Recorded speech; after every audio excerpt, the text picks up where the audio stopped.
Fisher, you good? Yeah, as long as I can. Okay, all right, very good. All right, so with that, we are ready Can we approach it there? Yes. Sorry. Okay, all right.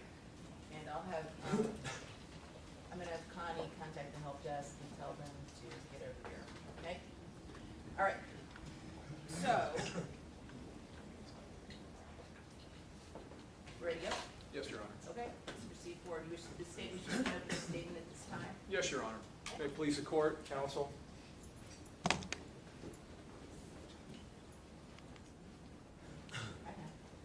This is Felicia. Her family called her Sugar Plum. She was in 3rd grade. She was 9 years old. In the spring of 2014, she left her home on Ida Street in Tampa, where she lived with her mother and her sisters. She left her home with a young woman who had befriended the family, had moved in not too long before this and had befriended the family and had become close to Felicia and her family. A young lady who took it upon herself to refer to herself as Felicia's godmother. Felicia left home that day with this woman, but they didn't leave there alone. They left there with a man in this car. That man drove them from the city of Tampa up into Temple Terrace to an apartment complex in Temple Terrace. To an apartment in Temple Terrace.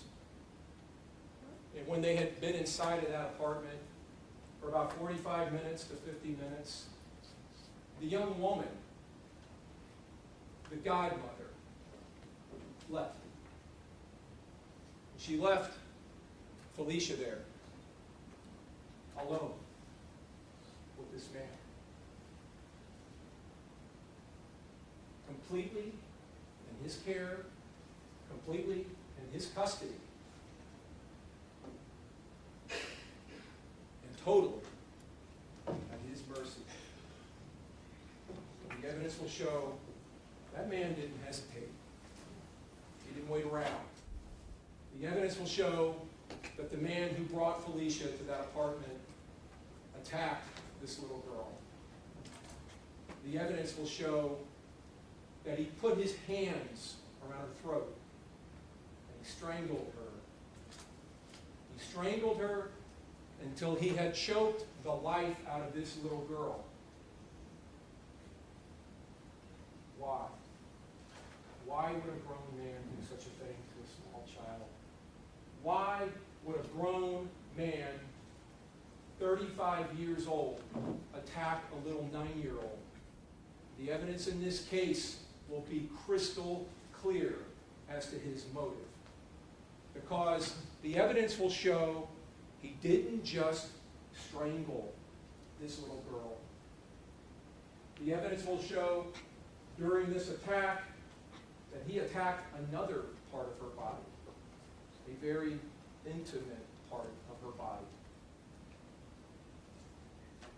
The evidence will show that this killer took her clothes off, and then this killer attempted to thrust his man-sized body into the 9-year-old sized genitals of this little girl. And when he was done with her, he hid her body. And hours later, when he was once again alone with this child, with her lifeless body, he took the lifeless body of this little child and he stuffed it into a suitcase. And then he zipped up that suitcase and he dragged it across that apartment and he dragged it into that car. And then he drove. He drove all the way across Hillsborough County. If you see the red line on the bottom of that satellite image, in the upper right-hand corner, is Tanglewood Place, where that apartment lay. He drove south and then west across the city of Tampa. He drove him. I don't know if that'll work on there. And by the way, folks, the green arrow just randomly pops up, apparently. Has nothing to do with the presentation, so just ignore it. But he drove west on the route of that red line, around by the airport, and right onto the Courtney Campbell Causeway. And he didn't stop there. He kept driving across the Courtney Campbell, and he drove and didn't stop until he had found a secluded area, an area that was hidden from view of the motorists on the causeway.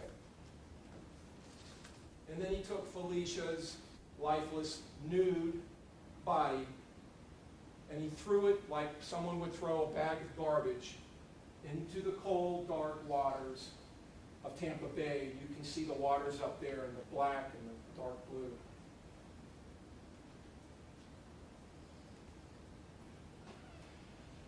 This is Ebony Wiley. That's the godmother who took this child from her home with this man. What the evidence in this case will show and will be crystal clear is that when Felicia was being murdered, when she was being choked, when she was being strangled and raped, she was looking into the face of her killer. Right into his face. And the evidence in this case will be crystal clear that that same face is right now looking into this courtroom from this table right over here. The evidence will be clear that the man-sized hands that placed around the throat of this little 9-year-old girl and choked the life out of her are right over here at this table, crossed in the lap of this defendant. And the evidence will be overwhelmingly clear to you at the end of this case that in the last fleeting seconds of Felicia Williams' short 9-year life evaporated away, that she was staring into the eyes of her killer. These eyes right over here. The eyes of Granville Ritchie, this defendant sitting right here with the purple tie, right across from us. Ebony Wiley, when this happened, was 23 years old. She worked in a nursing home in the city of Tampa. And several months before this, she had moved in near to the residence where Felicia lived with her sisters and her mother on Ida Street in Tampa. And like I said, over the course of weeks and a couple of months, she became very close to Felicia and her sisters. She would take Felicia on walks. She would take Felicia on bike rides. Felicia liked to go down the street to a nearby pond and feed the ducks in that pond. She would go with her there. She would take Felicia to McDonald's to get fast food. She took Felicia to Wednesday night church services and activities. She became close. And Felicia's mother, Felicia Demerson, didn't have a real problem with this young lady calling herself Felicia's godmother, because it appeared that she cared about this little girl and about her sisters. About 2 to 3 days before this happened, and this happened on May 16th of 2014, a Friday afternoon. A couple of days before that, Miss Wiley was walking home from the store with one of Felicia's sisters when a car pulled up alongside of them. That car, driven by that defendant. He pulled up alongside of them and he engaged Miss Wiley in conversation. And to say that this young 23-year-old girl was swept off her feet by the Jamaican accent that this defendant has, and by his demeanor, would be a pure understatement.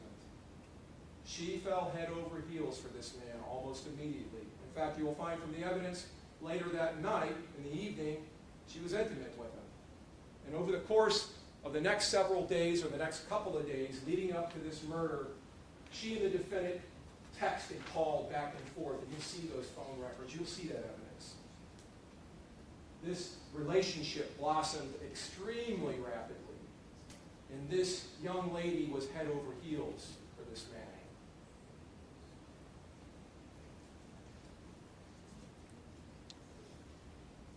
In the days before the murder, little Felicia had apparently rode her bike up to the nursing home where this lady worked.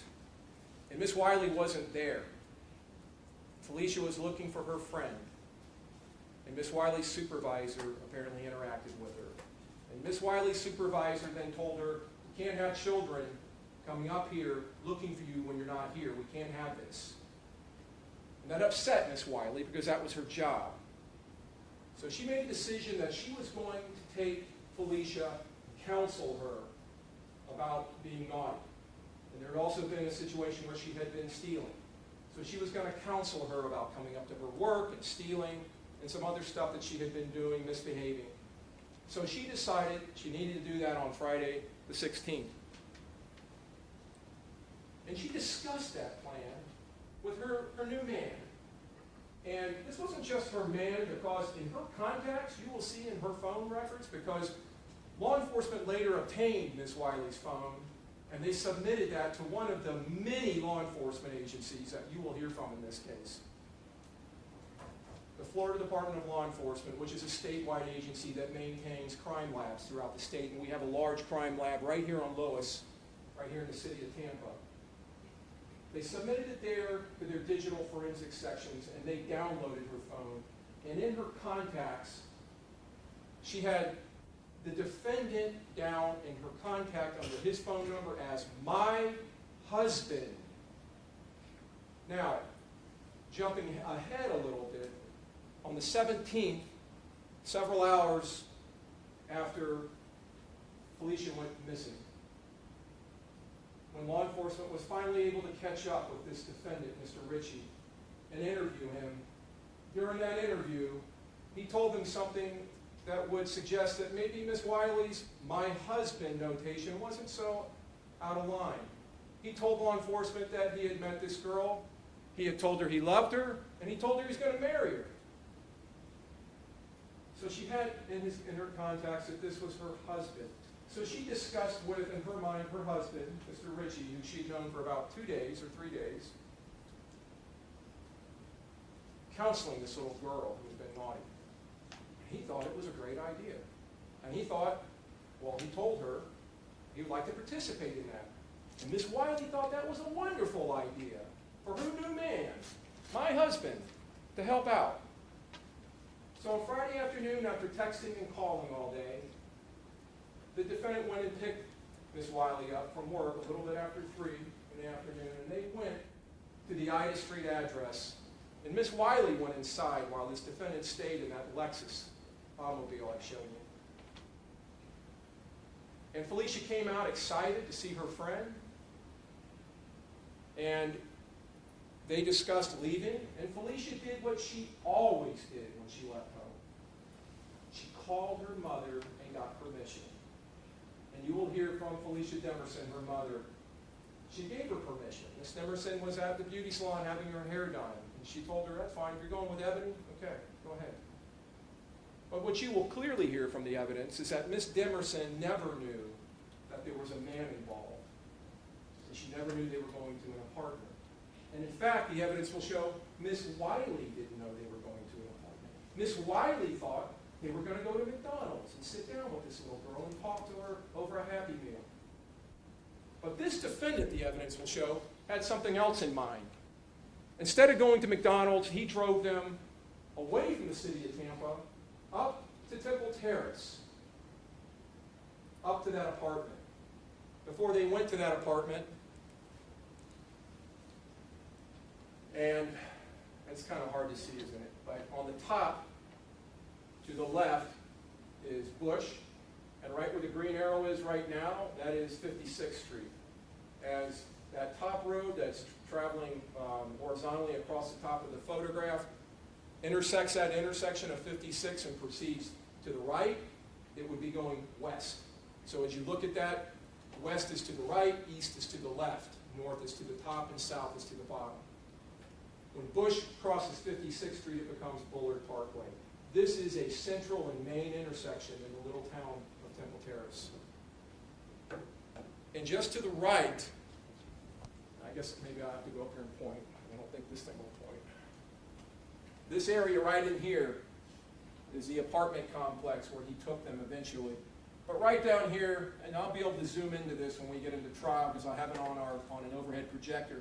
This is a Checkers restaurant, and the defendant decided instead of going to McDonald's, he would take her to Checkers because she said all she had that day was a bag of chips. So they went through the Checkers drive-thru. That's not going to be in dispute, folks. You're going to see a receipt where he paid for her food. You're going to hear out of the defendant's own mouth in his statement that he took that little girl to Checkers, and of course Ms. Wiley will tell you that. And then they left his Checkers, and they came down here to Chicago and came across and went into that apartment complex. And up here is the building where that apartment is located. So they go get Checkers, they go back to the apartment, they go into the apartment. Ms. Wiley will tell you that when they get there, when they get into the parking lot of the apartment, before they ever go up into the apartment, the defendant hands her a pill. It's an ecstasy pill, MDMA. And that was a drug that Ms. Wiley would tell you that she used during that time period. It would make her amorous, and it would make her feel spiritual. So she took that pill. The defendant gave her that pill. And then they went up to the apartment with this little girl. And they went into that apartment. And Felicia ate her food and sat on the couch. You'll hear from the evidence that, let me jump forward a couple here. Well, I'll show you in a few minutes, but I'm going to show you the interior of the apartment. The apartment's very Spartan in its interior as far as furniture. There's a sectional sofa in the living room. There was a small table for a TV, and there was a bed. And that was about it in one of the bedrooms. There was 2 bedrooms. Everything else was pretty much empty. There was, you'll see a bottle of liquor on the counter, and there was some other stuff in the apartment, a bunch of clothing. There were 2 closets that were full of clothing, both women's and men's clothing, and I'll talk to you about that in a minute. And there were a couple of suitcases in one of the bedrooms, and clothes spread on the ground. So they sit on the sectional sofa in the living room, and this little girl eats her food. Miss Wiley will tell you that they sit and they start talking to her first about stealing. And she'll tell you, and you'll hear from the defendant's mouth too, that he did a little demonstration where he put some money on the couch. And he said, if I walk out of the room and I come back, will this be here? And Felicia said, maybe. And he said to her, no, that's not good, that's not good. So they had a discussion with her about that. And after some time had passed, and Miss Wiley fell under the influence of the ecstasy, this defendant took her into another room, into the kitchen, and said to her, I need you to go buy me some marijuana, some weed. And Miss Wiley at first said, why? We just got here. And he said, no, I need you to go buy me some weed. Do you know where I can get some weed? And again, this woman is head over heels in love with this man. She told him, yeah, I think I know somewhere where I can get some weed. And the evidence will show she made a phone call to her grandfather and asked her where she could buy some weed down in the city of Tampa. And he told her where to go. So she started to leave, she will tell you. And she said to Felicia, come on, baby girl, come with me. And the defendant interjected and said, no. You have no license. You're going to have weed in the car. You can't take this little girl. Miss Wiley will tell you she was uncomfortable with this. But she asked Felicia, are you okay staying here? And Felicia said yes. So she left to go buy marijuana and left this little girl with this man. And she'll tell you that she went right down 56th Street back into south into the city of Tampa. And she went and bought marijuana. And you're going to hear from the young man who sold her the marijuana. He's going to come in and tell you that afternoon he sold her marijuana. There will be a timeline in this case, and I'll talk to you a little bit about it. They arrived at the apartment complex at about 3:50. All of them coming from Checkers. We know that because this is a gated community, and you have to put a code in to get in. And you'll see those gate code logs. that they came in about 3:50 in the afternoon.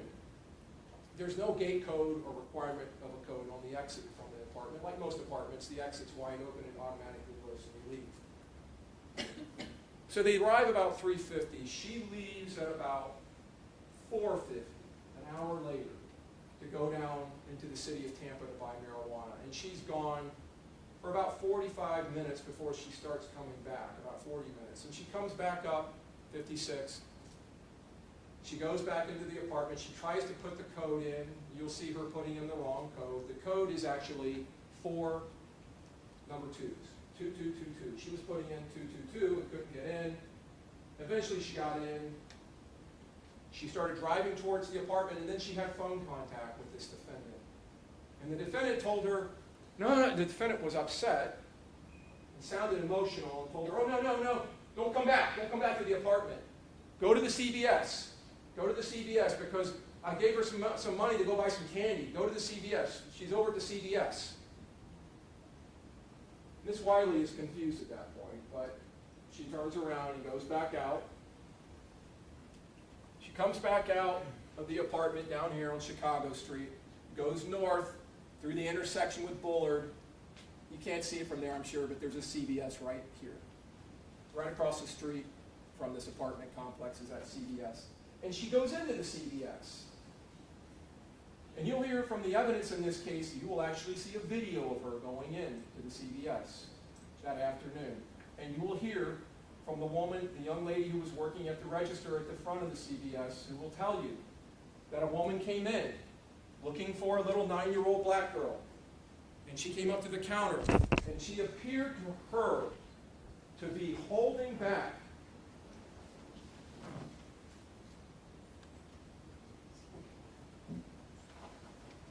She appeared to her to be holding back her emotions, like she was upset. Have you seen a little black girl, a little 9-year-old girl? And the woman who worked there said, no. And then she asked her manager, have you seen a little girl? And he said, no.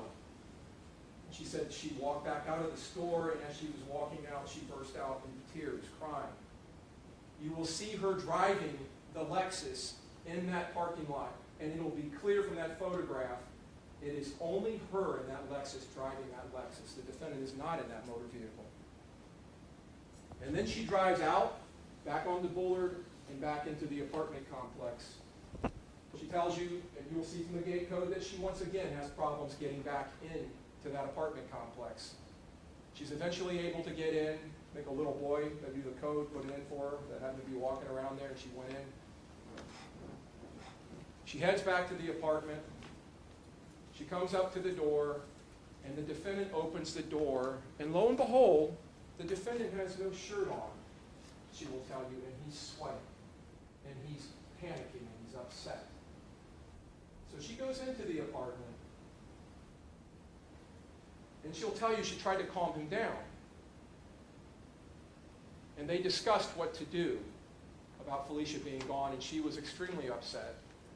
And as I said earlier, and she will tell you, she becomes very spiritual, and she is a spiritual woman, but she becomes very spiritual when she's under the influence of ecstasy. She tells him, I need to pray, I need to pray. He tells her, well, there's a closet, and so she goes into the closet, and she prays in the closet for about 10 to 15 minutes. Because she will tell you, there's apparently somewhere in the Bible that says you should pray in a quiet place alone. So she does that. She has no idea what the defendant is doing at that point while she's in there praying. She comes out. They drink some of the liquor. There's a bottle of Hennessy liquor there. They have some of that. Then she'll tell you at some point they have sex on the ground in front of the sectional sofa. You'll see from the evidence in this case, they do a lot of stuff that has nothing to do with a missing little girl. But this young woman who's enthralled by this man and deeply in love with this man, the evidence would show, and under the influence of ecstasy, has sex with him. Hours go by. And at some point, the defendant tells her, you're going to have to go home. And she's telling him, I'm going to have to tell Ms. Demerson that her daughter's missing. I'm going to have to tell them that The defendant insists to her, you cannot get me involved in this. You can't bring me into this. If you let her know that you brought her to my apartment and a man was here, they'll think you're an unfit godmother. You can't do that. And he tells her, what you need to tell them is that you brought her here to see your friend, Miss Vivian. And you will see from the evidence the defendant's mother is the person who actually rents that apartment. And the defendant's mother had a job as a home health care nurse, which would take her away for days. And at the time, she was working in Bradenton. And that she was the actual leaseor, I guess, on that apartment. Or leasee on that apartment. So he tells her, you need to tell the family that you brought Felicia here to see Miss Vivian. And Miss Wiley does exactly that. The defendant leaves with her around 8 to 8:30 in that Lexus and drives her down to the city of Tampa, not too far from here. And he drops her off. She calls Charlicia Adams, who is Felicia's older sister. She goes by the nickname Cha-Cha, which is a name you might hear during the case. Miss Adams then comes to a location at 22nd and Lake in the city of Tampa and meets with her. We're right by a liquor store. She'll tell you when she gets there, Ebony is there, and she's on foot. She's walked there. She's alone. And Miss Wiley tells her this big tale. Tells her the lie the defendant told her to tell. Miss Adams then calls her mother, Felicia Demerson, and tells her. Meanwhile, Ebony Wiley calls a man named Shelton, who is her spiritual brother, a really good friend, but she calls him her spiritual brother. Mr. Shelton comes and picks her up. They take Miss Adams home and drop her off. Miss Demerson, Felicia's mother, who is now extremely upset, knowing that this occurred in Temple Terrace, drives up into Temple Terrace and attempts to find the Temple Terrace Police Department. She can't find it. She is not familiar with Temple Terrace. She gets lost. But she ends up at that intersection, Bullard or Bush and 56, and she flags down the first law enforcement officer she sees that just happens to be a Hillsborough County Sheriff's deputy who's passing through the city. The deputy tells her, okay, this isn't my jurisdiction. We need to contact the Temple Terrace Police Department. And they do that. And a police officer comes out, Officer Ramirez from the Temple Terrace Police Department. By that time, Ms. Demerson has already called Ms. Wiley and told her to get up there. And Ms. Wiley comes up there with Mr. Shelton. So they all meet at a Burger King, and they call it the old Burger King because it's not open anymore. And you can't see it from there, but there's a Burger King right here. It's actually just across the street from the Checkers, just outside of the apartment complex. So they meet there at the Burger King, and Ebony tells her story, the defendant gave her to tell. They think they've got a runaway kid. They have no idea how nefarious this situation really is. And they treat it that way. And they ask her, do you know the address? Do you know the apartment you're at? Of course she doesn't. So she goes with Mr. Shelton, and they drive around the block. They follow somebody in through the gate into the apartment complex. And she goes and gets the address. She brings it back to them and gives them the address. She doesn't have the address 100% right. And later, when Temple Terrace Police Department officers go there and try to find the address, they can't find it. They actually have her come and show them where it is. So the Temple Terrace Police Department, treating this as originally as a runaway child, which very quickly morphs into a missing persons report being taken from Ms. Demerson, they begin an extensive investigation of where she is. And again, there is no stone left unturned in the city of Temple Terrace over the next 20 hours looking for this little girl. They go back and they start searching that area. around the Doral Oaks apartments. They search inside there. They search around the businesses up and down right there, all the way around on Bullard and on 56th Street. They call all hands on deck. They bring in all of their officers. They start going through and basically tearing apart Doral Oaks apartments. They go back to the apartment.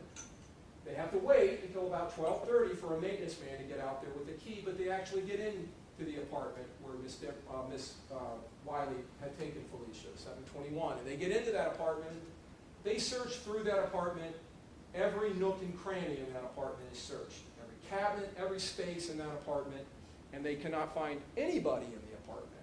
Felicia's not there, and the defendant's not there. Nobody's in that apartment. It's not till later the next morning when they're able to get a hold of the leasing office that they're able to determine who actually rents the leasing apartment, or actually rents that apartment. Meanwhile, the city of Temple Terrace goes and searches every empty, vacant apartment in that apartment complex. They canvass the doors. This is late at night. They go back early in the morning as soon as the sun's coming up, and they're knocking on doors, waking people up. Has anybody seen this girl? They have flyers with her photo on it. They're showing her. Has anybody seen this little girl? They're going door to door. They go back an hour later to the doors where nobody answered. They keep going back, doing these neighborhood surveys and canvassing. They search not only the apartments, they search all of the dumpsters and storage areas that are contained within the apartment complex. They go, let me show you. This is the apartment complex, again here. You see these little lines. This is 56th Street, Bullard and Bush. This is the Hillsborough River, and it winds around and comes back up over there. They search all over this area. They go down here to a park that's right around this river, and they look all over that park. They go into retention ponds right outside of the apartment complex. They search the retention ponds. They search the perimeter of the ponds. They call in the Hillsborough County Sheriff's Office. Canine deputies come out with their canine dogs to try to track this little girl. They go down into the city of Tampa. They send the city of Tampa Police Department to Ida Street because they think maybe she's back home, maybe she's hiding in her room playing a game. They go and they search that house, Felicia's own home. She's not there. They get an article of her clothing, they bring it back, they give it to the canine officer, he lets the dog sniff it. The dog doesn't really track anywhere. They're not able to locate her with the dogs. The Temple Terrace Fire Department comes in. They bring their manpower to bear. They assist in the neighborhood surveys and the canvasses. They bring in their emergency recovery dogs for recovering bodies and rubble and emergencies, and they use those dogs. They turn Temple Terrace upside down, searching for this little girl. And they do it based on the lie. The evidence will show that originated in the mind of that defendant and came from the lips of that defendant. And in the process, they lose, the evidence will show, precious time and hours looking for this little girl who's been murdered, and they don't know that. They don't know she was murdered at that point. They don't even know the defendant was there. They don't know a man was involved. They're thinking this is two women. The next morning, when they realize who rents the apartment, Vivian. Her name's actually Gloria Gibson, the defendant's mother, but she goes by the name Vivian. They get a hold of Vivian, and they go talk to Vivian. They go talk to her way down in Bradenton. And what you're going to find is that the lie has spread all the way to Bradenton, Florida, from Temple Terrace.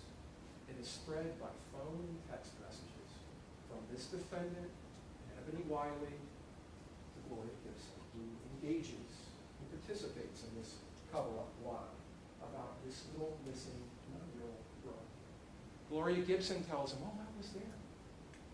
I was there with that little girl. And she's a mean little girl, she tells him. This woman has never met Felicia Williams, never laid eyes on this little kid. And she's telling them this is a mean little girl to try to corroborate his story, that this little girl would run away. That's what the evidence will show in this case, how far, how persuasive this defendant's lie was. Miss Wiley will tell you from the time she left the defendant, and you'll see it in the phone records, they were communicating by text and phone call into the late hours of that night, or the 16th, early morning hours of the 17th. She was talking to the defendant, she was talking to his mother. Coincidentally, Miss Wiley had no problems communicating with him. The detectives go to Bradenton and they make contact with Miss Gibson, and she tells him this bald-faced lie.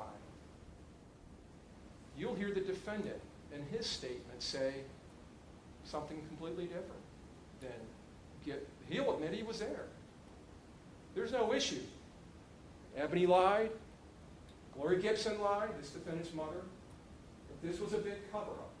So the cover-up continues. This defendant's lie and cover-up through to the next morning. And all the while, nobody knows. Felicia's bobbing up and down in the surf on the north side of the Portland Cable Causeway, nude and dead. So they interview his mother, and then they pursue Ebony Wiley. You'll hear she gave multiple interviews over the course of several days, but they make contact with her. The case detective, who's now retired, Detective Tom Carroll, looks for her and finds her about 12:30. And when he makes contact with her this time, she's now told him multiple times that she took that little girl there to see Vivian. She tells him that Vivian is a man. Tom Carroll's taken back. What? What do you mean Vivian's a man? No, we're going to go down to the police department. They're going to talk to us. So he takes her from her home back to the Temple Terrace Police Department to interview her. And they continue now interviewing her under a more ominous circumstance. Now they know a man is in that apartment. This time, Ebony tells them, I brought the little girl there not to see Vivian. I brought her to see Trevor. And you'll hear from the evidence that the defendant's name he was known by was Trevor. You'll hear a couple of people who call him Trevor. She brought Felicia there to see Trevor, or brought her there with Trevor. They went to Checkers, they came there. She'll tell them the story about the money and the stealing. And then she'll tell them that she went into a back room after putting on some cartoons for her to watch, that she and Trevor went into a back room and had sex. And they were in there for about 45 minutes. And when they came out, the little girl was gone. So now she's changed her story and she's telling another lie. You will see from the evidence that there is consistent contact between her and the defendant throughout that morning, throughout that afternoon, even after that interview she gives at Temple Terrace. From about 2 o'clock, after she finishes that interview, 2:30, going forward between there and about 4:30, there are numerous phone calls between her and him and text messages. You'll see that from the phone records. The reason I say 4:30 is ultimately law enforcement, now that they have a name, now that they have an identity of a man, someone else being involved, they start tracking down this defendant, Granville Ritchie. And incidentally, when they talked to Gloria Gibson, they couldn't get a straight answer out of her about the names of her sons or how many sons she has. But they're able to track him down through Ebony and get a phone number for him. You will hear that Detective Staley calls, another detective from the Temple Terrace Police Department, calls this defendant on the phone and tells him, we need to talk to you. The defendant says, I had a fender bender. Now, it's an early afternoon on the 17th, Saturday. I had a fender bender. I can't come in right now. He kind of puts him off. He'll later admit to them in his statement. He'll admit to these detectives who are investigating this missing child that he lied to them about that. There was no fender bender. So they're able to finally make contact with him. So where is he? Where is the defendant? Well, this is what you're going to find from the evidence. That after he dumped Felicia's dead body into the bay, came back across the Courtney Campbell. He went down past the airport, and he drove across the Howard Franklin Bridge to the city of St. Petersburg, down 75 and off 38th Street, and went down to an address of a young lady named Calissa Kelly, who was his girlfriend. Calissa Kelly owned a Lexus that he had been driving. They had been in a relationship. And I forgot to tell you on this slide, I'm not doing real good with the PowerPoint, but that dark winding thing in the middle of the photo is the Hillsborough River. And in their search for Felicia, they activated their Marine units, the Temple Terrace Police Department did, and they had some auxiliary citizens come out, and they searched for miles up and down the Hillsborough River because it's not too far from the apartment complex. Of course, they didn't find her. They went up and down the banks, they talked to other boaters, they talked to people on the banks, if anyone has seen this little girl. And that's where they recovered her, and I'll get to that in a minute. So, they go to St. Petersburg. The defendant, goes to St. Petersburg, and he gets back there at Calissa Kelly's residence at about, she will tell you, 12 to 12:30. He arrives. She will tell you that she had been in a relationship with him for several months, and that he used her car, leaving her at home frequently. Would leave her there all day, sometimes for days, using her car. The same car that he had pulled over and talked to Ebony Wiley in, the same car that he drove her around in, the same car he took Felicia Williams to the apartment in Temple Terrace in. So he gets there, she'll tell you, he came in, he's acting normal. They talked a little bit. She was watching a show on the OWN network, the Oprah network. And after smoking a couple of cigarettes, he went to bed. About 30 minutes later, she followed him into bed. The next morning, she got up early. She took the dogs out. She ran to a convenience store and came back. And a little bit later, she gets a phone call from Vivian, or Vivette, she called her, Gloria Gibson, the defendant's mother, who was insisting, you need to wake my son up and let me talk to him. They get on the phone. She wakes him up, the defendant, and they get on the phone. He gets on the phone with his mother, and she hears the defendant saying, make sure if they go in there again that you're there. Now you're going to hear that around that time they were obtaining Ms. Gibson's permission to go in and search your residence. So what Ms. Kelly will tell you was that on that Friday when the little girl went missing, she got up thinking she was going to spend the day because the defendant was in St. Pete with her. She thought she was going to spend the day with him. She thought that they were going to go get a loan. She was going to go to a local place called Instaloan and try to use her Lexus as collateral to get a loan that she needed. But instead, the defendant drove off that morning, leaving her, telling her he needed to go get his mother and take her to Bradenton, which he apparently did. She'll tell you that he came back across the Skyway Bridge from Bradenton and came into St. Pete. But when he got there, he was very quick and very fast with her and quickly left. And she let him. Because you'll see from the evidence that Ms. Kelly was also very enamored with the defendant and deeply in love with the defendant.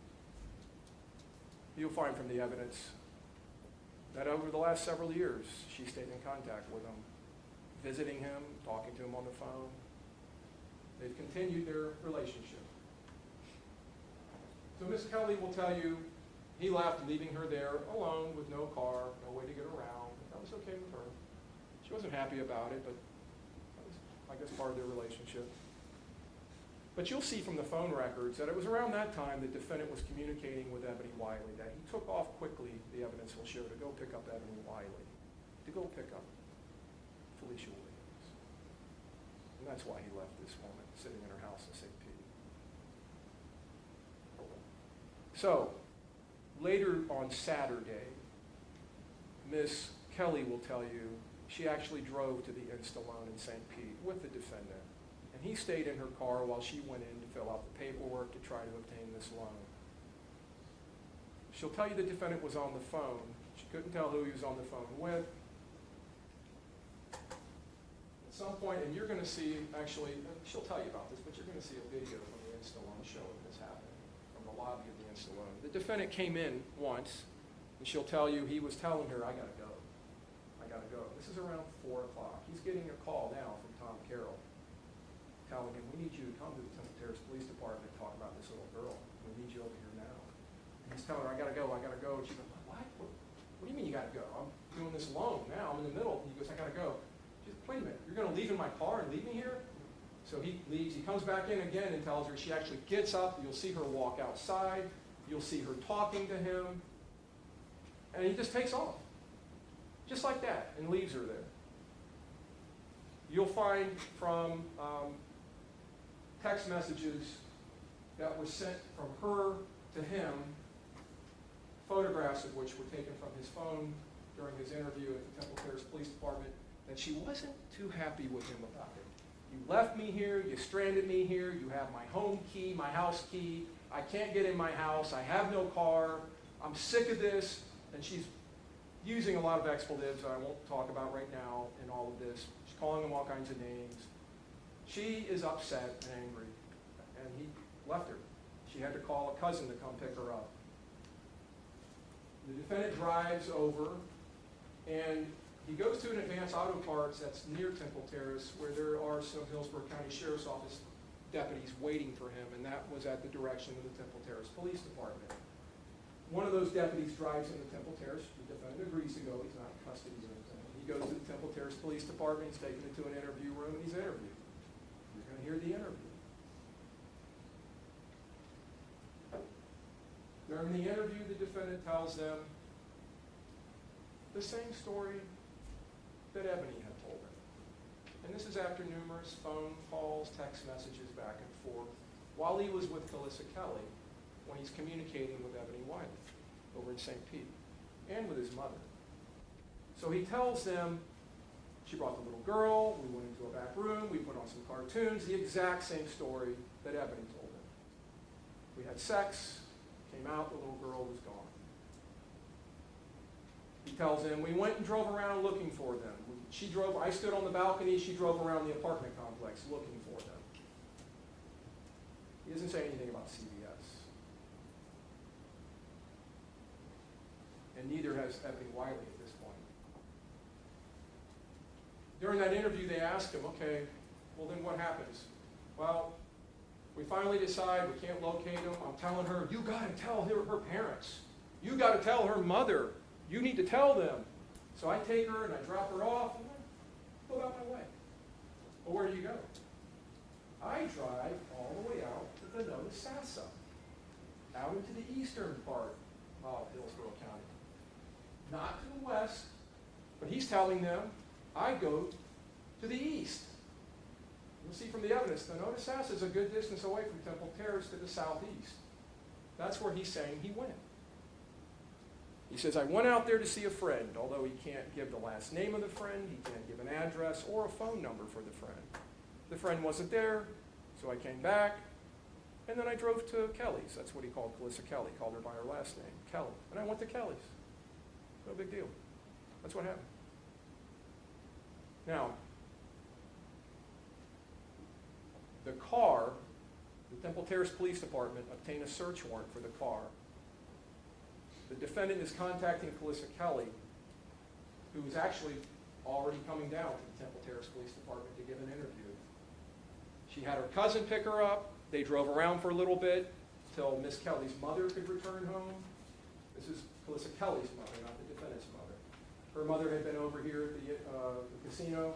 The mother came home. She went to the home in St. Peter, mom's home, and she was eventually able to find a ride back over, driving her mother's car over to Tampa. And she'll tell you she doesn't know Tampa very well, but she was told by the defendant where her car would be.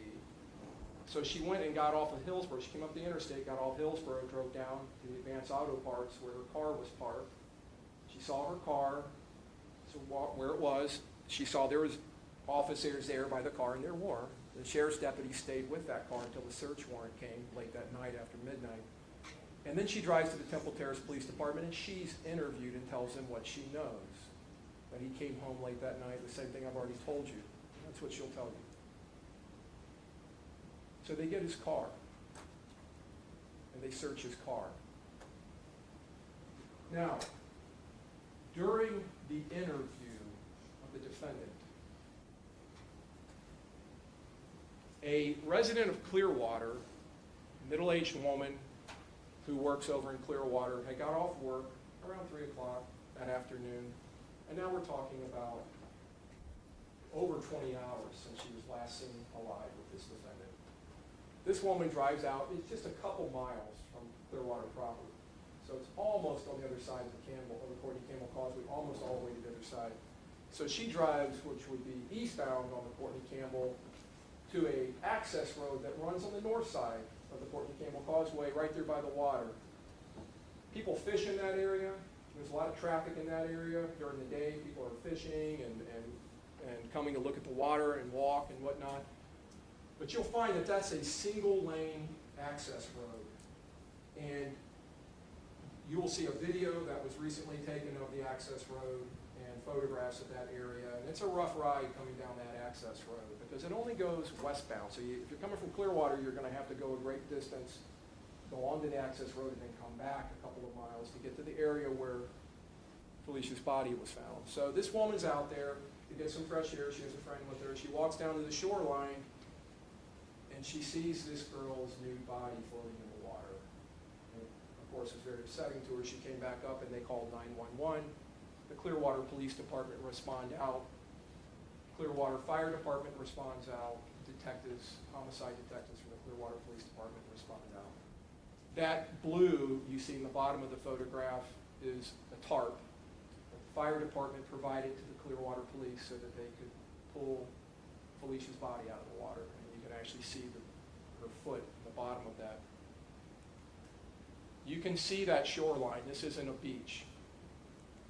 The shoreline is full of jagged rocks and boulders that have barnacles on them.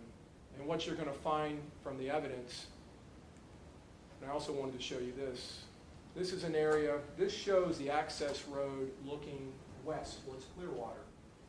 So the camera's facing west towards Clearwater. You can see on the left-hand side of the road, in the right corner of the photograph, the Clearwater Police Department vehicles that responded. To the left would be some trees and bushes, and on the other side of that is the actual causeway. To the right of the photograph are mangroves that line up and down the shoreline. You can barely see it, and I apologize. You'll be able to see this better during the trial, but up here is crime scene tape running across here.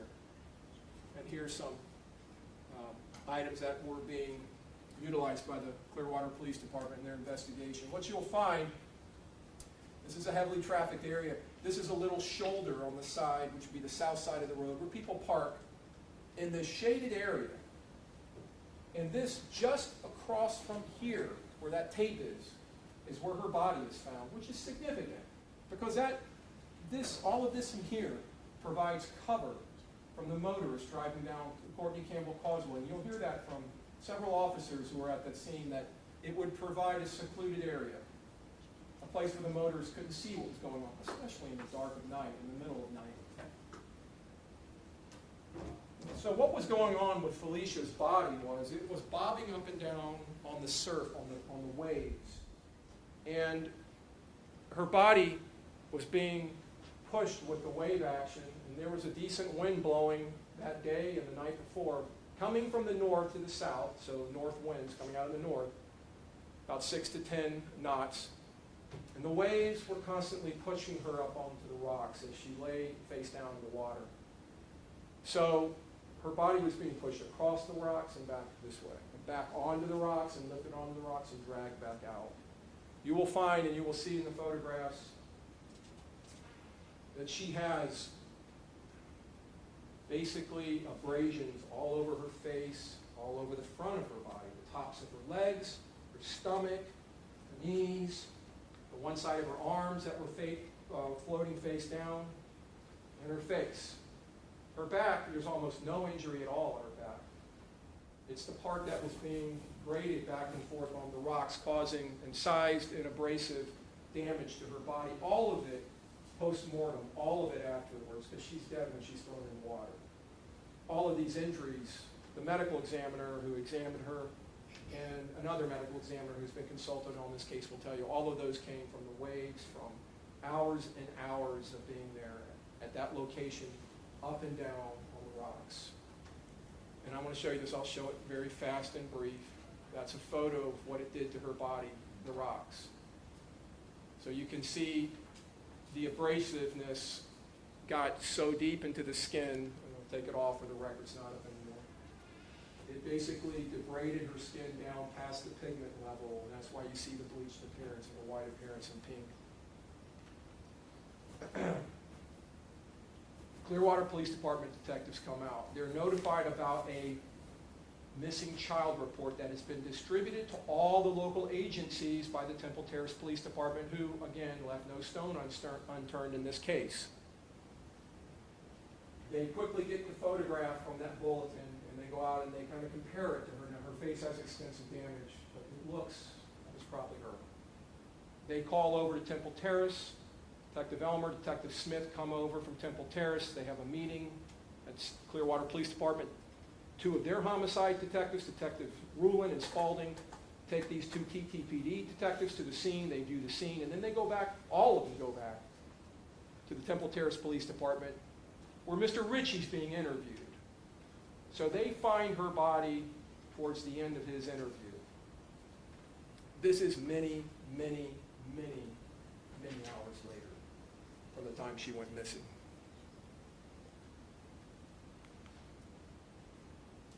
So his car, they have his car. This is his car in an impound station at the sheriff's office. The Temple Terrace Police Department relies upon the Hillsborough County Sheriff's Office crime scene to do their crime scene work and their crime scene analysis, to do their forensic work, because they have a very good unit that's established and has been there for years. So the car is towed to the Hillsborough County Sheriff's Office into this crime scene bay, and they process the car. They go through the car, they photograph it, and they process it. And they find this suitcase in the back seat, and it's got men's clothes in it. You'll hear from the evidence that's the defendant's suitcase, and that's his clothing. You'll hear from Calissa Kelly and other witnesses, and the defendant will talk about it, that the defendant would work on occasion on cell towers where they were being constructed. He would travel around the southeast to different states working on those when he got a job. He hadn't had a job for several months, but he kept his suitcase and he kept his clothing in his suitcase. Now, you're going to hear from the evidence, he didn't stay all the time at the apartment in Temple Terrace. In fact, he stayed there very rarely. He stayed with Calissa Kelly. He would occasionally stay other places. They find these scratch marks up and down the passenger side of the defendant's car, the Lexus, not his car, Calissa Kelly's car, but the car he was driving. And you can barely see it in this photo, but in the headlamp on the passenger side, headlamp, they find this little teeny piece, this green here, little piece of vegetation, and they collect that. Teresa DeWitt Wagner, who was the crime scene technician, will tell you she collected that, not knowing what kind of forensic evidence or power it might have in this case.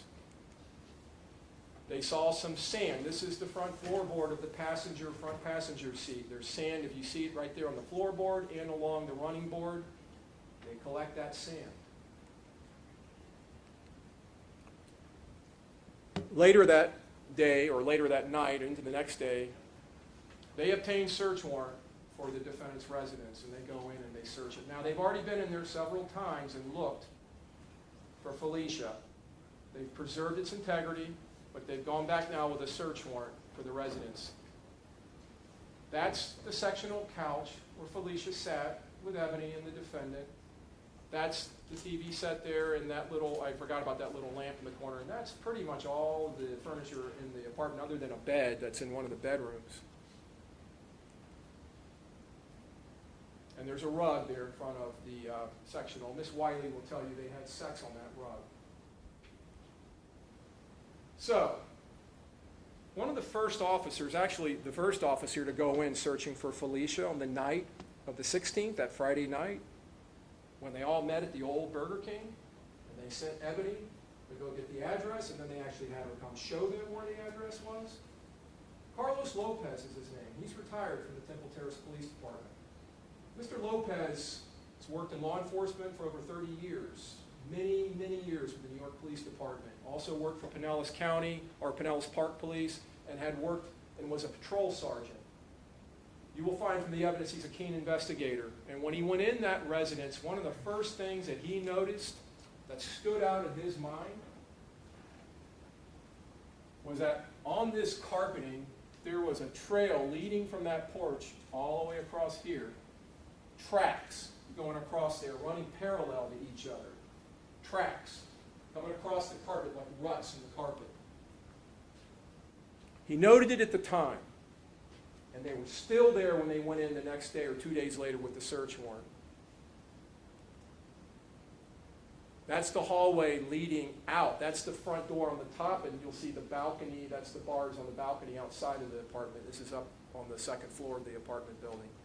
They note dark, not scratches, but scuff marks going across the floor. And again, they're running in parallel to each other. On the porch of the apartment, they find scuff marks leading around on the porch. And that's the porch where those ruts in the carpet are leading away from. And you'll see in those ruts right there, up against the sliders, there's a little round object. It's a wheel from a suitcase. You'll find from the evidence, Felicia Williams was a big 9-year-old. She weighed over 110 pounds. It's a lot of weight, the evidence will show, for a suitcase. You can not really see it too well, but there are marks on this wood floor leading off of the carpet, the same direction the ruts are, coming on. And you see that long, dark mark leading across that floor, leading back into the living room.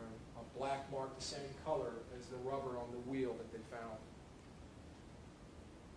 And then that photo again showing the tracks leading out.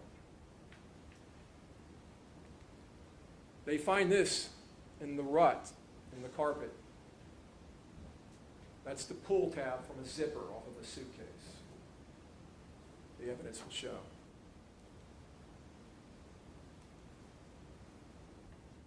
That's the suitcase that's recovered from the defendant's car with the clothes in it, his clothes. Admittedly, his suitcase. That's the same pull tabs as the one on that suitcase. Same design, and there's a wheel from that suitcase. Now, that suitcase that has the clothes in it has all of its wheels and has all of its zipper pulls. But when they compared the tab found in the ruts in the carpet, it had that circle with the P in the middle. It matches the same pull tabs from that suitcase. Same style, same brand. They go back and compare the wheel found at the scene to the wheel from the suitcase found in the back of the defendant's car. They appear to be exactly the same. Although, like I said, his suitcase has all of its wheels and tabs. But as we know, the evidence will show, suitcases come in sets. Going back now to that plant material that was found in the front headlight of the defendant's, the car he was driving, the Lexus. There's going to be evidence about DNA in this case. And what you're going to find out is that animals are not the only things on the earth that have DNA. Plants have DNA. That little teeny piece of vegetation was analyzed by scientists at the University of Florida. That is white mangrove. Came from a mangrove plant. The same kind of plants that run up and down the Courtney Campbell Causeway, the same plants that were right by where her body was recovered. And that's in the passenger side headlamp of the defendant's car. You will hear from Captain Mike Lowell, who was one of the supervising officers in this case that was running this entire investigation with Tom Carroll. Captain Lowell has gone back out and videotaped the path going down that access road on the north of the Courtney Campbell Causeway. That road, that runs all the way down to where her body was found. And then if you go down, it's just a short distance down there, heading, this again, this photograph is pointing to the west towards Clearwater. It's not too far down, maybe another, not even a quarter of a mile, just a couple hundred yards down that road to where it exits back onto the Courtney Campbell Causeway. And you can only go westbound, but you can go out into the eastbound lanes. You're not supposed to. It's no U-turn there, but you can do it if there's no traffic. Now, to get onto that road, you have to go farther back east, like I said, about 2 miles east of here to get onto the northbound, the north side, westbound access road to get down to where her body was recovered. So what Mike Lowell has done, Captain Lowell's gone out, and he was out there at the time. He went out there many times to where her body was found. And he's videotaped the road going down there. You'll see that videotape of how long it takes to get down there. And there's ruts and there's bumps in the roads where there's other types of trees that create giant roots that have pulled and pushed up that road. It's not an easy path down there. And on the right-hand side, if you're heading west, the passenger side are mangroves all the way down. And at the time, they're cut back a little now, but he'll tell you even when he went out there within the last 2 weeks, it's almost impossible to drive down that road without your car contacting those mangroves and being scratched by the mangroves, and you remember the scratches on the right-hand side of the Lexus, and contacting the mangrove trees. He said at the time, that's now, at the time the mangroves were much more overgrown south into that road to where you would hit them. It would be a certainty that you would hit them. Now, this is an aerial photograph.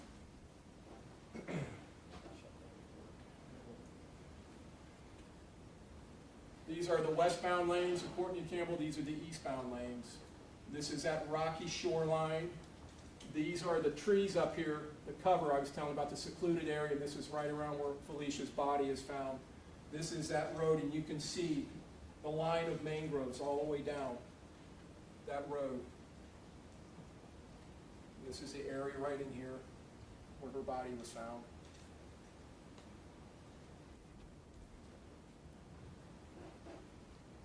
The scratches on the side of the Lexus that the officers will tell you appeared to be fresh.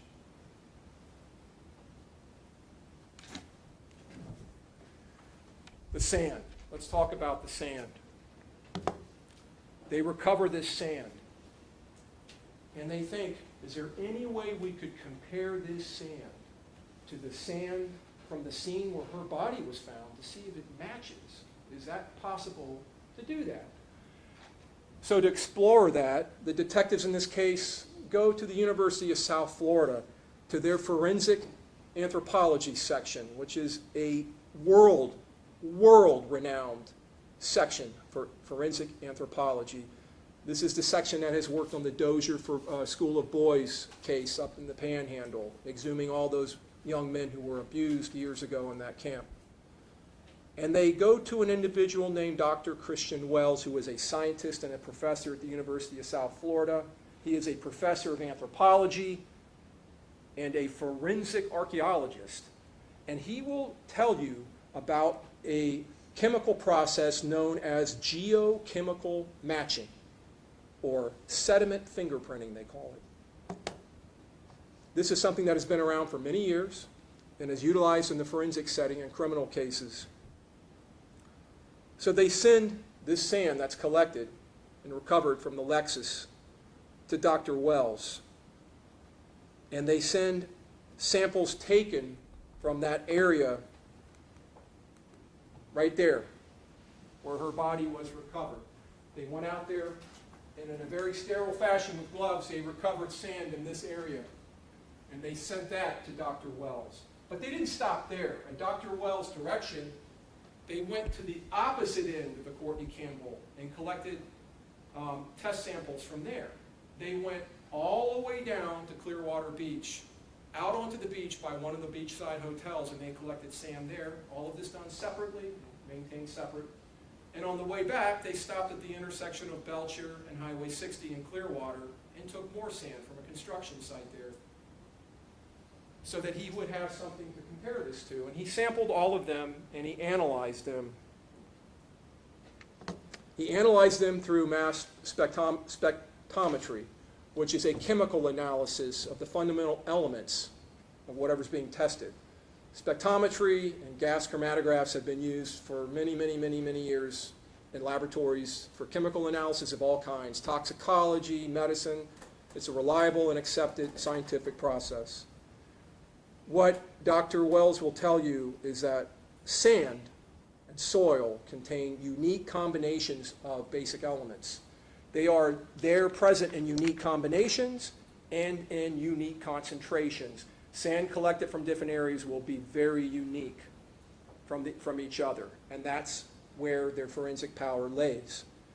And the elements I'm talking about are the basic chemical elements like zinc and titanium and chromium and copper and nickel, uranium, numerous other basic elements. And through his testing, he determines the presence of these, what proportion they're in, and their unique concentrations. He will tell you that he was easily able to exclude the sand from the beach, the sand from Belcher and 60, and the sand from the opposite end of the Courtney Campbell on the eastern end towards Tampa. Those were excluded as being matching the sand from the Lexus, scientifically excluded. But he will tell you when he compared the sand from right there, where her body was recovered, to the sand recovered from the Lexus, that there was a scientific probability of 99.59% that they matched. And that is at a high degree of scientific certainty that they match. They come from the same geological material.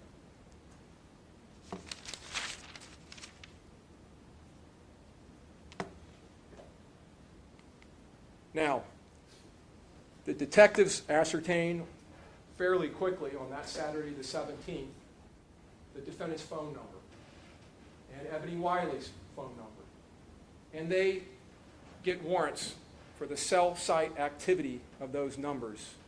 What you're going to find in this case is that as the defendant fled from that apartment in Temple Terrace at around 10:30 p.m., that he left a trail, like a breadcrumb, like a trail of breadcrumbs, right through the city of Tampa, right around by the airport and up onto the Courtney Campbell Causeway, a trail, a digital trail. He left it with that thing that's the most ubiquitous electronic device in our society. Everybody has a cell phone. What you'll hear from the evidence is when you use a cell phone, the cell phone is reaching out to the closest, clearest, strongest tower signal, which is usually the closest. I'm going to show you a map in a minute, and you'll see the network of towers, all these red dots. Because this is a suburban and urban area with a high density population, there is a very dense grid of cell towers. There's tons of them. This defendant's Metro PCS phone was utilizing the Metro PCS T-Mobile because they had combined about a year before this their network of towers. Now, what this shows you is at 8910 Tanglewood, which is the address where the 721 apartment is, right across the street, right on Bullard Parkway, 124 Bullard Parkway, there's a fire station. You'll see that there's a cell tower there. That's that red dot with the arrow reaching towards it right below the 4:07 p.m. to 10:36 p.m.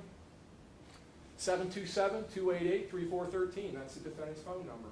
From 4:07 p.m. to 10:36 p.m., the defendant's phone was utilizing that tower and never strayed from that tower. This defendant never went to Thanota Sassa. That was another lie that he told these investigating detectives. He had been sitting at that address all of that time, and leaving, going a short distance to drop off Ebony Wiley. At 10:36 p.m., let me talk to you about that. At 10 o'clock, Felicia Demerson is just south of here at the old Burger King, just after 10 o'clock, with Ebony Wiley, with Deputy Daniels from the Sheriff's Office, and Officer Ramirez from the Temple Terrace Police Department. Ebony Wiley goes to get the address. She leaves. The defendant will tell you he saw her come to get the address. At 10:36, he slips out of there right under their noses, the evidence will show, with Felicia's body in that suitcase in that car. Now, let me just talk about one more thing real quick that you're going to find. I don't want to get into too much into depth because it'll take too long. Cell towers have antennas that point in different directions. Most cell towers cover 360 degrees, a full 360-degree coverage. To do that, they have individual antennas that are pointing in different directions that take up a certain slice of that 360 degrees. Normally, it's 120 degrees per antenna.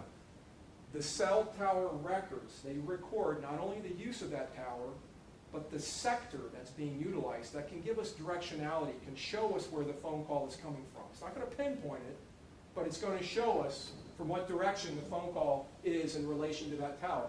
That shows the direction going out towards the east-southeast. And you can see the little gold star. The apartment complex is right there across the street in that sector. He's utilizing that tower until 10:36 when he slips away into the darkness with this little girl in the car. Now, this is a little more involved. This is the complex network of towers, all the red dots. So let me tell you what this shows. This shows at 10:36 he's up here at Bullard Parkway at the apartment. At 10:56 he's utilizing this tower as he moves south-southwest through the city of Tampa. At 10:59, 3 minutes later, he's utilizing that tower. At 11:02 p.m., he's utilizing this tower further west. So what does that show us? That he's traveling. He's moving. Who are these phone calls to? His mother, Ebony Wiley, Calissa Kelly. And then he comes down here, and if you track 275, it comes right down here, right by, this is by the airport. You can see the little airport icon here. And he's utilizing this tower at 11:10 p.m. And again, this is the Courtney Campbell, and this is where Felicia's body is recovered. That's 11:10 p.m. He is now in the area of the Courtney Campbell Causeway. This shows Safety Harbor, Clearwater, Pinellas County, and a little bit of Tampa, Town and Country. The airport's right here. So this is that same tower just south of the airport at 11:10 p.m. At 11:12, he's utilizing a tower at Rocky Point on the eastern edge of the Courtney Campbell Causeway. That is the last cell tower on the Courtney Campbell Causeway until you get all the way over here to the intersection of McMullen Booth and Highway 60 in Clearwater. There are no cell towers, but there are cell towers up here in Town and Country and going across the top of Old Tampa Bay following Hillsborough Avenue up here in Town and Country and Oldsmar. At 11:12 p.m., he utilizes this tower. He gets a little further out here. I don't have the map, but you'll see it during the trial. He utilizes this tower next. Utilizes that tower next. Now, not too far, not too long after this, around 11:40, his phone goes quiet. His phone, for 27 minutes from that point forward, is as quiet as a church mouse, not a peep out of that phone. For 27 minutes while he's on the Courtney Campbell Causeway, he's not utilizing his phone. You will find from those phone records, that's the only time that entire day that this defendant's not yakking on the phone or texting somebody, that he's not utilizing his phone for any extended length of time.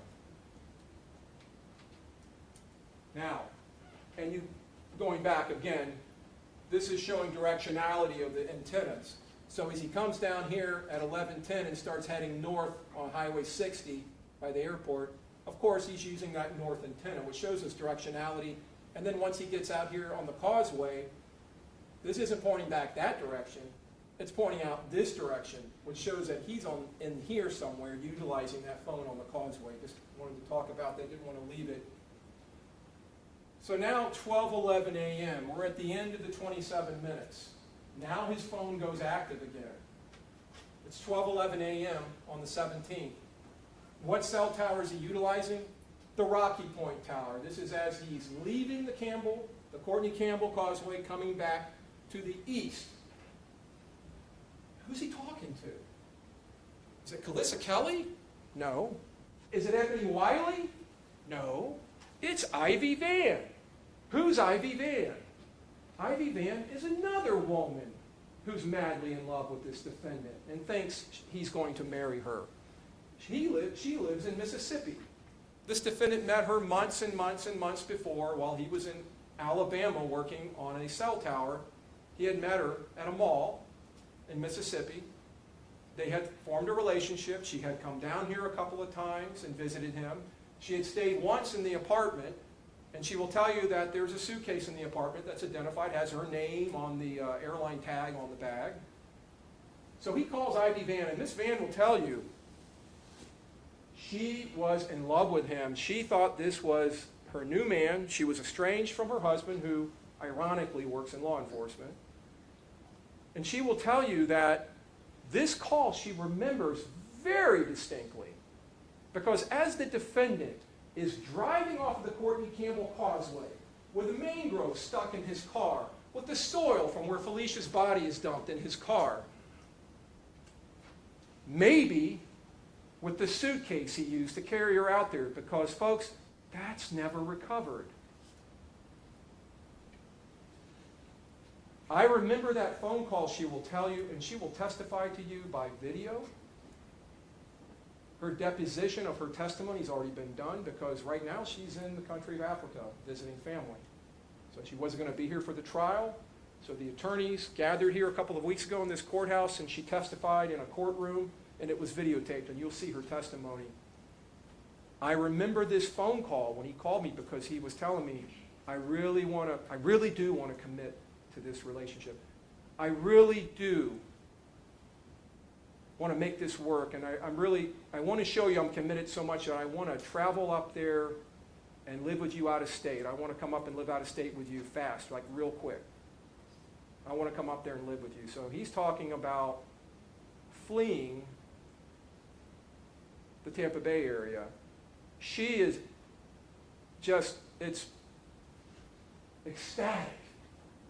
The next morning you'll see text messages where she's telling him, oh baby, I love you. I'm so happy you called me last night and told me that. But she remembers this phone call that he's telling her as he's driving Calissa Kelly's car, the same car that he had picked Ivy Van up at the airport the last time she had visited, I think in January of 14, in Calissa Kelly's car. As Calissa Kelly is sitting at home in St. Pete. Let's talk about the other DNA evidence in this case. When little Felicia's body is recovered, it's taken to the medical examiner's office in Pinellas County.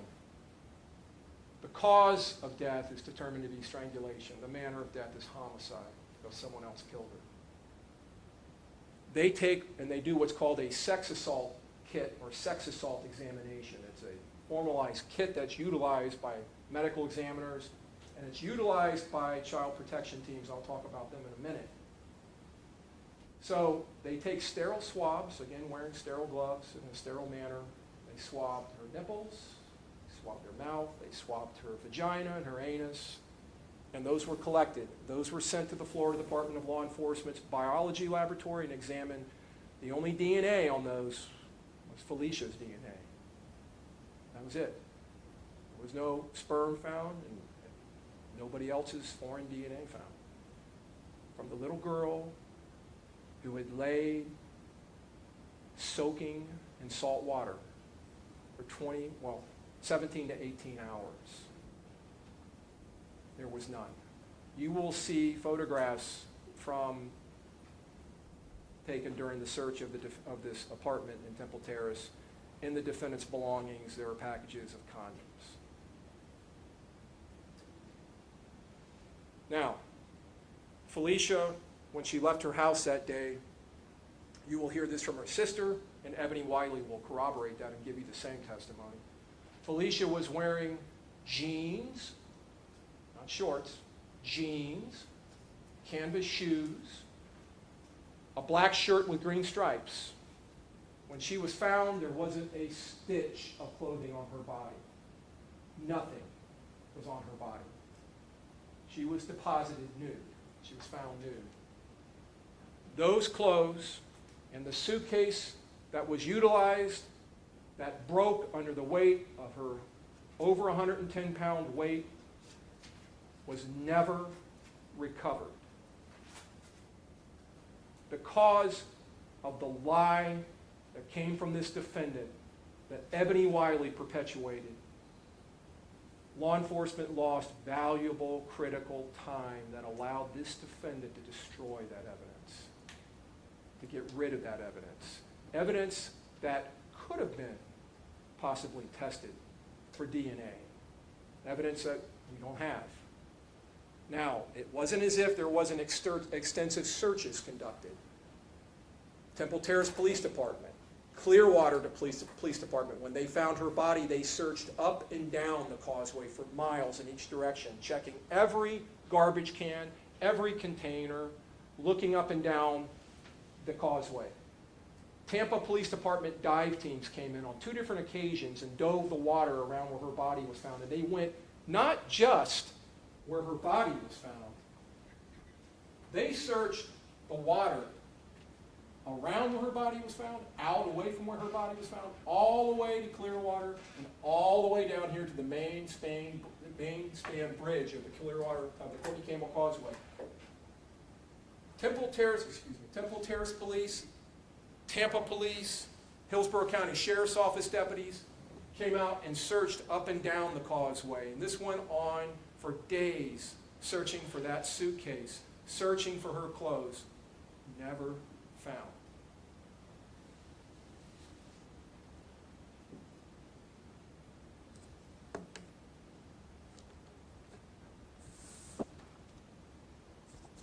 You will hear the testimony of a Dr. Randall Alexander.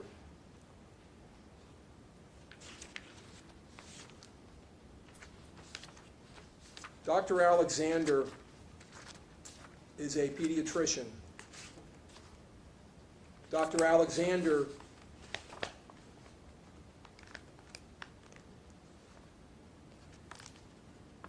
well, first of all, let me talk about this before I talk about Dr. Alexander. Throughout the state of Florida, there is a Florida Child Protection Team. It's an organization of child protection teams that exist in all the counties throughout the state. Dr. Alexander was the head of that organization for many, many, many years, and he still works with them. Child protection teams exist in each of the counties. They work with law enforcement, where if law enforcement or the Department of Children and Families believe that there's been physical or sexual abuse of a child, they will take them to the child protection team. These are people who are experts in child abuse injuries and sexual abuse injuries. Doctors, nurses, and they exist throughout the state. Dr. Alexander ran that program for many years. Dr. Alexander is board certified in pediatrics. He's a medical doctor, but he's also board certified in a very special subspecialty that deals with children. Pediatric child abuse. It's a subspecialty that he is board certified in. Dr. Alexander is also a professor for the University of Florida at the Jacksonville campus. He works with pediatric residents, and he works with pediatric child abuse specialty fellows. A fellow is a resident, a medical doctor who's already gone through residency and is now going through a subspecialty.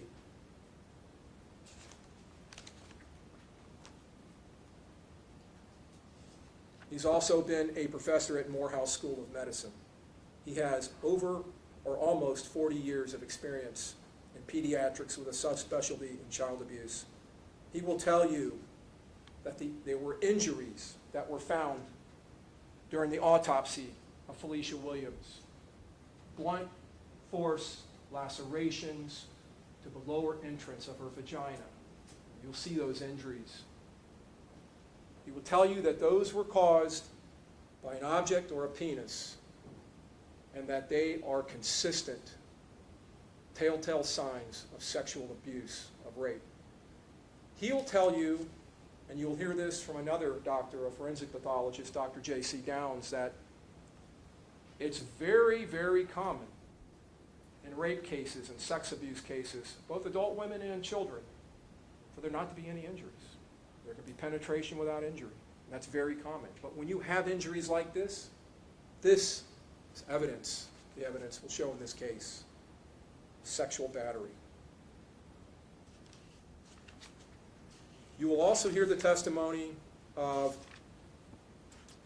the doctor who did the autopsy in this case, Dr. Kurz, who's an associate medical examiner in Pinellas County. He'll tell you that his medical findings from injuries, internal injuries, to Felicia's neck, injuries that can't be disguised by soaking in salt water.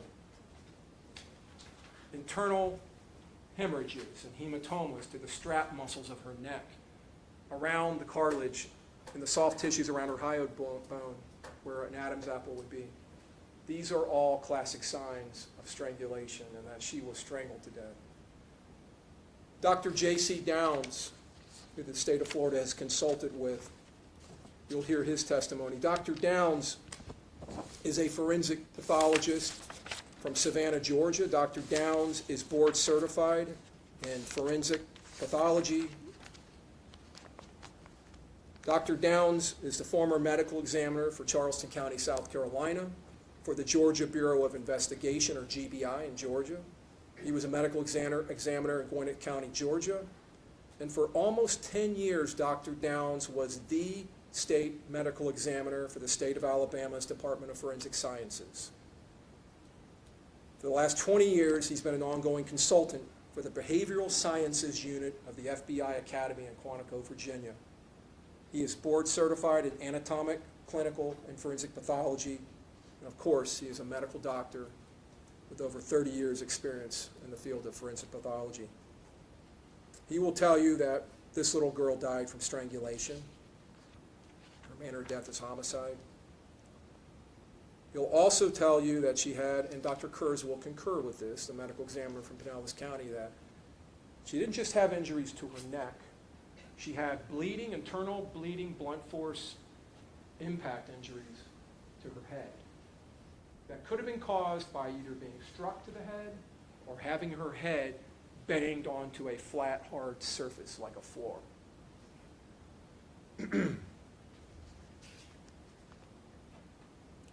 Dr. Downs will tell you that as a medical examiner, he looks at the totality of the injuries and the circumstances in which the body is found. And in this case, because she was strangled, because she was a young female, and that she was found nude in water, that this all is strongly suspicious for a sexual component to this crime.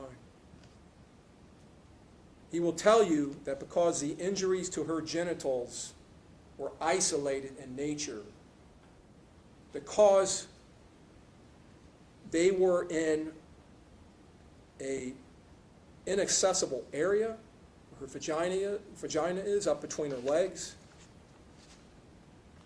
a relatively inaccessible area from the rest of her body and isolated from other injuries. And you will see from the evidence that all of this abrasive post-mortem injury to her body, where the skin is just abraded off of her body, is all on the flats of the front of her body.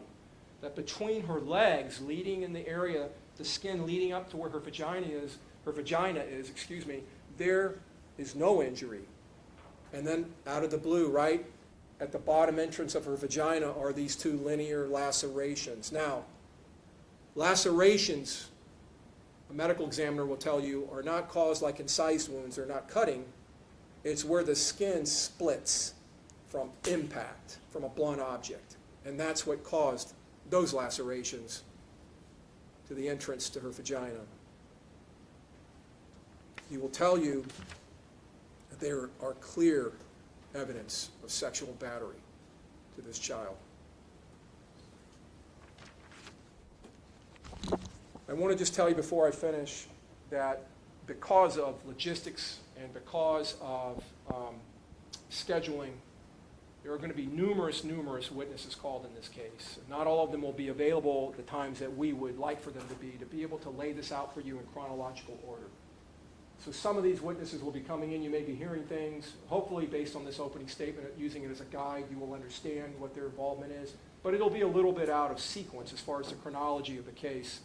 You will hear the witness today who did the forensic download of Ebony Williams' phone simply because she is not available to testify next week. But we will otherwise attempt to present this in a chronological fashion to you. In the end, in this case, it'll be crystal clear. There's not going to be any doubt whatsoever. We have a burden of proving this case, of proving these charges beyond a reasonable doubt. We're going to prove it to you beyond any doubt. This evidence will prove it to you, and it will be crystal clear in your minds that it was this defendant, Granville Ritchie, who took this little girl from her home in Tampa, took her to Temple Terrace, and took her into this apartment, which became, for this little girl, a place of nightmare. We will prove to you this defendant, as soon as he was able to get rid of the obstacle, Ebony Wiley, who was an obstacle between him and that little girl, as soon as he was able, through manipulation and lies, to get her to leave, that he acted fast and quick. That he raped and murdered this little girl.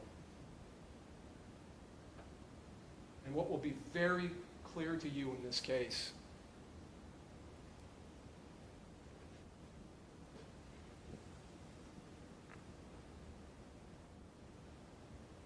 Felicia Williams' life meant less to this man than his sexual desires to violate her. And that is the value this defendant placed on human life and on her life.